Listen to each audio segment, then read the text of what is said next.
সাধক সর্বদা হরিগুরু বৈষ্ণবের ইচ্ছায় চলবেন, তাদের ইচ্ছা পূর্তি করবেন, সেই পূর্তি কার্যে সম্পূর্ণরূপে নিয়োজিত হবেন।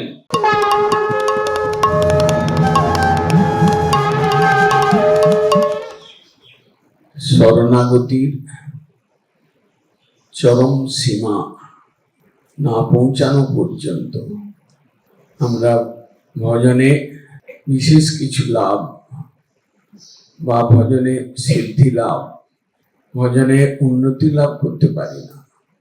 শরণাগতির বিষয়ে নারদ পঞ্চরাত্রের যে উপদেশ 6 প্রকার শরণাগতির কথা বর্ণন করেছে, বা গৌড়ীয় গগনে উদিত গৌর প্রিয় মহাজন শ্রী সচিদানন্দ ভক্তিবিনোদ ঠাকুর যেভাবে শরণাগতির 6টি বিষয়কে বিস্তৃত করেছেন, স্পষ্টীকৃত করেছেন, শরণাগতির ভাবকে ব্যক্ত করেছেন 32টি কীর্তনের মাধ্যমে।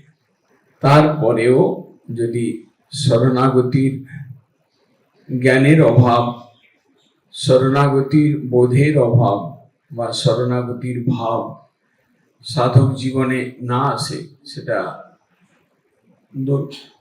দুর্ভাগ্যের কথা।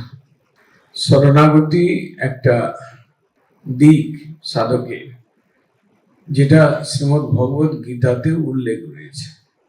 গ্রন্থের মধ্যে এক প্রকার জ্ঞান প্রধান, ভক্তি প্রধান, ভগবান কৃষ্ণের সাক্ষাৎ মুখনিসৃত কথা, সেই যে ভগবদ গীতা, তার মধ্যেও শেষ কথা শরণাগতির কথা রয়েছে। শরণাগতির ভাব, শরণাগতির চরম সীমা প্রাপ্ত সাধক এই জন্মেই সাধনে লাভ করতে পারেন, বিশেষ একটা সাধনে অধিকার লাভ করতে পারেন, সাধনে সিদ্ধির ভূমিকা প্রাপ্ত হতে পারেন এক জন্মে। সে বিষয়ে সাধকের শরণাগতির চরম সীমাটা বুঝতে হবে। ভক্তিবিনোদ ঠাকুর তিনি কীর্তনের মাধ্যমে জানিয়েছেন, তুমি তো ঠাকুর তোমার কুকুর বলিয়া জানো, তব সুখ যাহে করিব যতন, হয়ে পদে অনুরাগী। তোমার সুখের চিন্তা, সুখের জন্য চেষ্টাশীল হওয়ার ব্যাপার। সেবার সুখের কথা বলেছেন, পূর্ব ইতিহাস ভুলিনু সকল, ইতিহাস ভোলার কথা বলেছেন, পূর্ব জন্মের কথা ভুলতে বলেছেন। কিসের দ্বারা? সেবা সুখের কথা, সেবা সুখ প্রাপ্তির দ্বারা।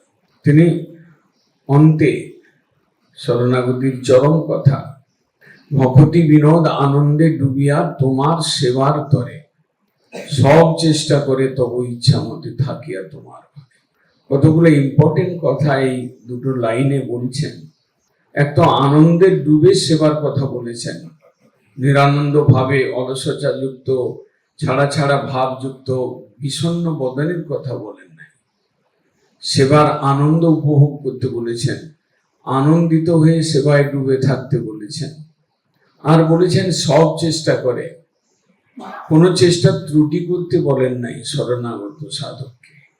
সব চেষ্টা করে হরিগুরু বৈষ্ণবকে সুখী করবার জন্য, কোনো সাধনের চেষ্টার কোনো ত্রুটি রাখেন নাই, ত্রুটি রাখতে বলেন নাই। শরণাগত সাধক সব রকম ভাবে হরিগুরু বৈষ্ণবের সুখ বিধানের জন্য চেষ্টা করবেন।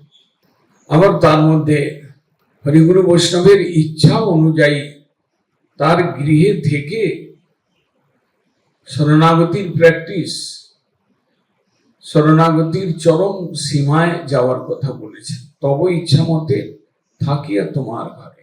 এই যে শরণাগতির কয়েকটা মুখ্য পয়েন্ট, সাধক সর্বদা হরিগুরু বৈষ্ণবের ইচ্ছায় চলবেন, তাদের ইচ্ছা পূর্তি করবেন, সেই পূর্তি কার্যে সম্পূর্ণরূপে নিয়োজিত হবেন, সেই ইচ্ছা পূর্তিতে সব রকম ভাবে চেষ্টাশীল হবেন, এবং হরিগুরু বৈষ্ণব তাদের গৃহে থেকে আনন্দের সঙ্গে করবেন।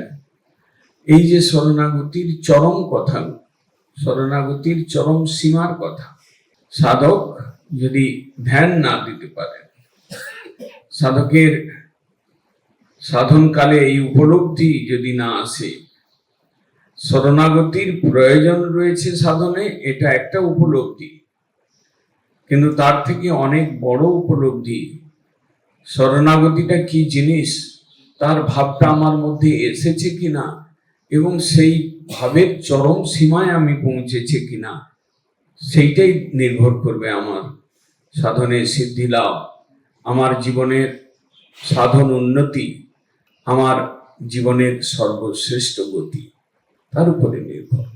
তাই সাধক শরণাগতির ভাব আনবার জন্য সদা যত্নশীল, শরণাগতির কীর্তনগুলোর ভাব বোঝার যত্নশীল এবং শরণাগতিকে পাখির চোখ করে সাধনে এগোবেন,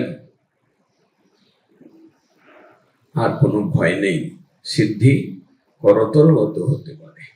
বাঞ্ছা কল্পতরু ভয়শ্চরী বা সিন্ধু।